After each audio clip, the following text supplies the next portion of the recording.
Bonjour à tous, merci de nous rejoindre pour ce face-à-face consacré au Sahara occidental, ce territoire désertique de 266 000 km² au nord-ouest de l'Afrique. Un territoire revendiqué par le Maroc et par le Front Polisario depuis 1976, après le départ des colonisateurs espagnols. Ce mouvement indépendantiste est soutenu financièrement et diplomatiquement par l'Algérie voisine.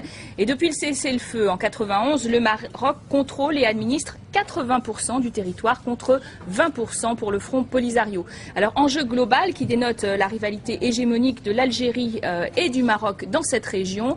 Le dossier saharien bloque toujours la construction de l'Union du Maghreb arabe. L'ONU tente d'ailleurs d'organiser un référendum d'autodétermination. Et dernier épisode, hier, près de New York, le Maroc et le Front Polisario ont achevé un 4e cycle de pourparlers sur l'avenir du Sahara occidental. Aucun résultat définitif, mais les deux parties ont tout de même accepté de se rencontrer à nouveau, selon l'ONU. Quel espoir pour ce conflit vieux de 30 ans? C'est la question que nous allons poser à nos deux invités, bons connaisseurs de cette région. Sadek Haji, bonjour. Bonjour. Journaliste indépendant marocain, auteur de Voyage dans la France musulmane chez Plomb. Vous êtes aujourd'hui en face de Jean Lamort, bonjour. Écrivain, spécialiste du Sahara occidental, auteur d'un livre et d'un documentaire Construction de l'oubli à Manifesto.